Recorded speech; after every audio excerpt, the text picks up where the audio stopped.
சீரியல்களின் full எபிசோடுகளை Sun டிவியில் ஒளிபரப்பான உடனே எக்ஸ்க்ளூசிவாக சன் நெக்ஸ்டில் மட்டும் ஃப்ரீயா பாருங்கள்.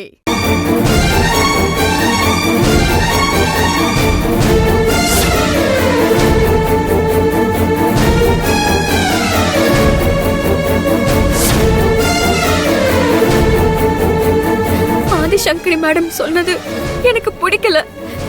அவங்க பணத்தை கொடுத்து என்ன அனுப்ப சொன்னாங்கன்னு தான் எனக்கு பணமும் வேண்டாம் ஒன்னும் வேண்டான்னு நான் யார்கிட்டயும் சொல்லாம ஆஸ்பத்திரியை விட்டு கிளம்பிட்டேன்.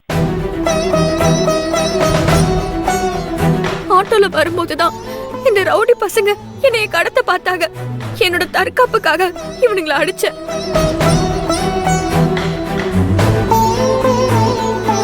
ஆனா நான் தப்பான தொழில் செய்யற பொண்ணுன்னு என் மேல முத்திர குத்தி என் மேல எஃப்ஐஆர் ஃபைல் பண்ணி ஜெயில போட பார்த்தாங்க. சரி, நீ வருத்தப்படாத, நான் பாத்துக்கிறேன். ஏன் சார், என்ன ஏதுன்னு ஒரு வார்த்தை கூட விசாரிக்காம இந்த ரவுடி பசங்க சொன்னாங்கன்னு நீங்க நம்பிடுவீங்களா? என்ன சார் இது முட்டாள்தனமா இருக்கு.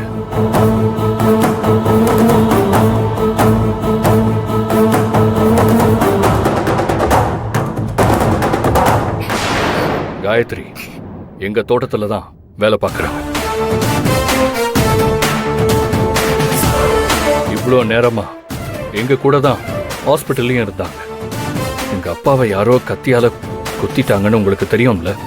அப்ப இந்த பொண்ணு தான் எங்க அப்பாவை அந்த ரவுடிங்கள்ட்ட இருந்து காப்பாத்தினா ஹாஸ்பிட்டல்ல கொண்டு வந்து சேர்த்தா. அப்பாவுக்கான ட்ரீட்மெண்ட்னு எல்லா விஷயத்தையும் பார்த்துட்டு இப்பதான் வீட்டுக்கு போறேன்னு கிளம்பி போயிருக்காங்க. அப்படி இருக்கிறப்ப எதை வச்சு இவ தப்பான பொண்ணுன்னு சொல்றீங்க? இவ தப்பான பொண்ணுன்னு எப்படி இவ மேல நீங்க முத்திர குத்துனீங்க? எஃப்ஐஆர் போடவும் ட்ரை பண்ணிருக்கீங்க. சார், எங்க மேல எந்த தப்பும் இல்ல சார். இவங்க உங்க வீட்டு தோட்டத்துல வேலை பார்க்கறதா சொன்னாங்க. சொன்ன மறு நிமிஷமே அதை கன்ஃபார்ம் பண்றதுக்கு நானும் அம்மாவுக்கு ஃபோன் பண்ணேன் சார். ஆனா காயத்ரின்னு யாருமே எங்க தோட்டத்துல வேலை செய்யல. எங்க இமேஜை கெடுக்க தான் யாரோ திட்டமிட்டு இப்படி ஒரு பழிய போடுறதா சொன்னாங்க சார். நீங்க அவங்க மேல நடவடிக்கை எடுங்கன்னு சொன்னாங்க. அதுக்கப்புறம் தான் இந்த பொண்ணு மேல எஃப்ஐஆர் போட நான் மூவ் பண்ணேன். என்னது, எங்க அம்மா சொன்னாங்களா? அதுக்கு வாய்ப்பே இல்ல சார். இல்ல சார், நீங்க வேணா அம்மா கிட்ட போய் கேளுங்க. நான் தான் கால் பண்ணேன்னு அம்மா சொல்லுவாங்க. எங்க அம்மா வேற யாரோ நினைச்சிட்டு சொல்லிருப்பாங்க. இந்த பொண்ணு எங்க வீட்டுல தான் வேலை பார்க்கறா. இந்த பொண்ணு மேல எந்த தப்பும் இல்ல. இப்போ உங்களுக்கு எல்லாம் புரிஞ்சிருக்கும்னு நினைக்கிறேன். இந்த பொண்ணு மேல அபாண்டமா பழி போட்டிருக்காங்க. இவங்க மேல எல்லாம் கேஸ் போட்டு உள்ள தள்ளு. சரிங்க சார். எதுக்குடா இப்படி போய் சொன்னீங்க? சொல்லுடா, ஏன்டா சொல்லு, சொல்றா. அது கேளுடா. சொல்றா.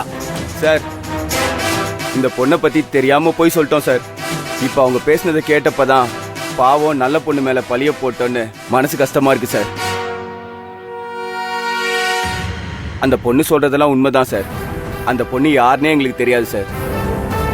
அந்த பொண்ணை எப்படியாவது தொழிலுக்கு கூட்டு போலான்னு தான் அந்த பொண்ணை கட்டாயப்படுத்தணும். அந்த கோவத்துல அந்த பொண்ணு எங்களை அடிச்சா நாங்களும் பதிலுக்கு அடிச்சோம். இங்க வந்து மாட்டிக்கிட்டோம் சார். என்ன மன்னிச்சிருங்க காயத்ரி, தெரியாம நடந்துருச்சு.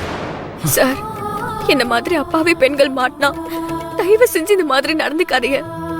செழியன் சார் மட்டும் இங்க என்ன தேடி வரலனா என் நிலைமை என்ன சார் ஆயிருக்கும்? எந்த தப்பும் பண்ணாம நான் எதுக்கு சார் ஜெயிலுக்கு போகணும்? சொல்லுங்க சார். பொதுமக்களோட பாதுகாப்புக்கு தான் நீதிமன்றம், போலீஸ் ஸ்டேஷன், சட்டமன்றம், நாடாளுமன்றம்னு எல்லாம் இருக்கு. புரிஞ்சுக்கோங்க சார். தப்பே செய்யாத என்ன டார்ச்சர் பண்ண உங்களை என்னால நடவடிக்கை எடுக்க முடியும். சட்டத்துக்கு விரோதமா நீங்க நடந்துகிட்டதுனால உங்க சட்டையை என்னால கழட்ட முடியும்.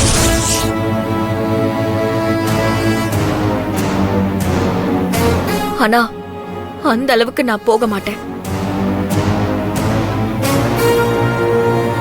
திருந்துங்க சார். இந்த மாதிரி யாரு வந்தாலும் சரி, விசாரிக்காம கேஸ் போடுறது தப்பு. அந்த தப்ப பண்ணாதீங்க. நான் இன்னைக்கு மன்னிச்சுட்டு போற மாதிரி பாதிக்கப்பட்டவங்க யாரும் மன்னிச்சுட்டு போக மாட்டாங்க. காலம் மாறிடுச்சு சார். எதிர்த்து நின்னு கேள்வி கேட்பாங்க. சரி எதுன்னு சட்டத்தை காப்பாத்த வேண்டிய நீங்க சட்டத்துக்கு முன்னால குற்றவாளியா நிப்பீங்க.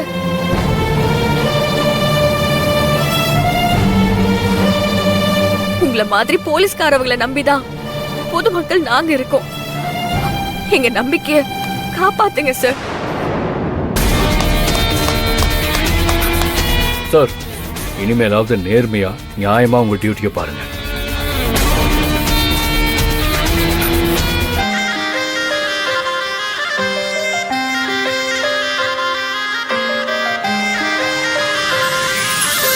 நெஞ்சோரமா ஒரு காதல் துளிரும் போது கண்ணோரமா சிறு கண்ணீர் துளிகள் ஏனோ கண்ணாலனே என் கண்ணால் ஒன்ன கைதாக்கிட நான் நினைச்சேனே. கண்ணீரில ஒருமை போலவே உன்னோடு சேர துடிச்சேனே.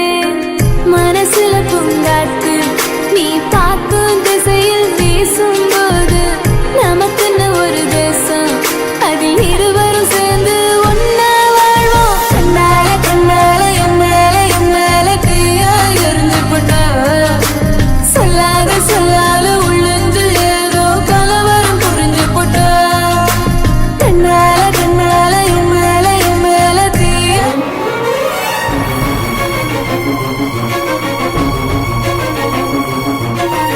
இந்தப்பா, ரொம்ப நன்றிப்பா. வா கமலா, போலாம். வாங்க.